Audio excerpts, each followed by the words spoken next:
This is Kind Wilhelm. And this is a chunk of weirdstone Kind Wilhelm could sell to finance his fancy hat addiction.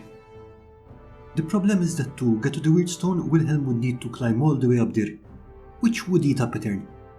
Since most games of Mordheim last 3 or 4 turns, that's not a very efficient use of his time. And when I use this for games of Dungeons and Dragons or Easy D6, I don't want players to be rolling a bunch of climbing checks, because that's not a very efficient use of my time. What we need is a ladder.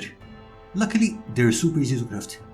Here I'm using crafting sticks, but anything wood will work fine. I sliced each stick into 3 strips, lengthwise. These ladders aren't going to be bearing any load, so it's okay if they're not very strong. I make the floors on my buildings and risers 5 cm high, so my ladders need to be around 8 cm long to lean against them and still look right. I cut 2 of the strips to length.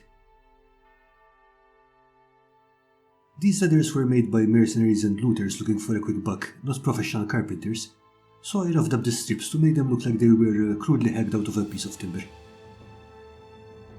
To make the rungs, I got another strip and cut it down into pieces around 2.5 cm long. There is no need to be precise here, I just need to make sure it's longer than 2 cm, because that's the width I'm going for, and I need some overhang. Assembling the ladder can be an absolute pain in the kartoffel, unless you have some painter's tape handy, in which case it's ridiculously easy. Lay down the tape sticky side up and put down the long strips. You can even use the grid on your crafting mat to check on the spacing if you need it. Once the strips are secure, just put down some dots of PVA glue on them, and drop in the rungs. You can be very careful and precise here, but I was going for Kobil chic here, so I just plunked them down wherever I felt like it. You can easily knock out batches of letters in this way. Once the glue is dry, you could just paint them up or pimp them up some more, but we're going to come back to those in a second, because there's more that we can do to enrich your terrain. Once you have ladders, your band can easily go up and down elevations. However, if they need to cross between 2 elevations, they need to go down one ladder and up another, which is annoying. It also doesn't use the opportunities 3-dimensional terrain gives us for setting up fun scenarios, so we're going to build some walkways. The good news is, you already know how to build them because they're basically horizontal ladders. Now, unlike ladders, walkways do have to be load-bearing, so I only cut these strips into halves for these. When setting down the runners, I set them down on one of the thin ends, because they're stronger in this orientation. There's also less surface area and more clearance, which is useful if your terrain has a lot of texture in it, as it's more likely to stay in place rather than seesaw on your details.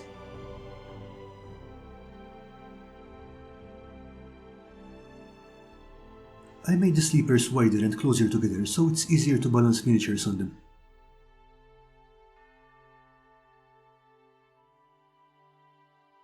Like ladders, you can knock out batches of these in minutes. But there is more. Let's say that some of your terrain is too high for one ladder to reach the top. Or maybe you want to put down a walkway, but you can't balance it on one of the ends because there's no space. Well, we can take what we just learned about walkways and ladders and make some scaffolding. It's easiest to start with the top of the scaffolding and reference off this. I built this exactly like I did the walkways. The only difference is that I didn't put the sleepers in all the way to the ends. This gives us some space to glue the legs. For the legs, I made a mark at 5 cm from one end, and backed that off using the top as a reference. The second mark is where the top needs to start, so it sits at 5 cm height. I only did this for the first leg, then just transferred it to the other 4. Next, I put the top back on the tape, and used it to space out the legs before gluing another piece across the legs. This guarantees that they will fit snugly when I assemble them.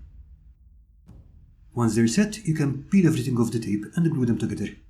Just take your time with this, as it will be a bit wobbly until the glue sets, but when it's ready it will be rock solid. Ish.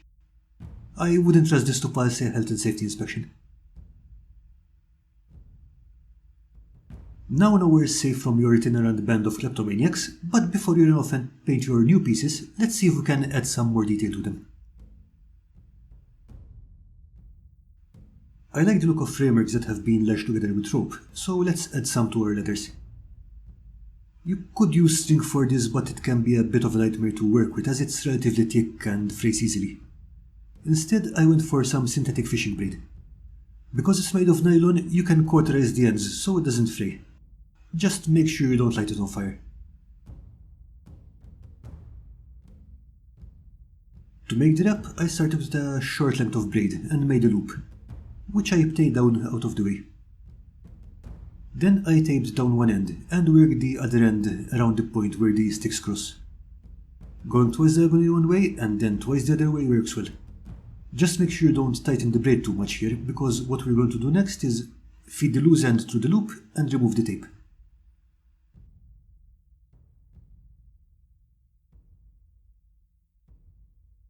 When we pull on the tail end, we're going to form a knot that gets pulled under our loop. You might be tempted to skip the tape to save some time. Trust me, don't. It will take a lot longer without it. Although you can get away with one piece of tape instead of two. You can cut off the ends, but I prefer to burn through them. This way they're not coming off. Again, just make sure you don't light anything on fire. And since we're working on the back of the ladder, the messy bits will be hidden from view. Of course, this can be a lot of work, so if you prefer something faster, you can take a pin and prick some holes in the wood to represent nails. It's a tiny detail, but it can help set the look. These pieces can find a use in practically any tabletop game. As Jim the tabletop engineer mentioned in a recent stream, you could make an entire table using just these components. And I could see the scaffolding especially serving as mineworks or piers. Let me know in the comments if you can think of any other use for them. And now I'm off to make some more terrain. Bye!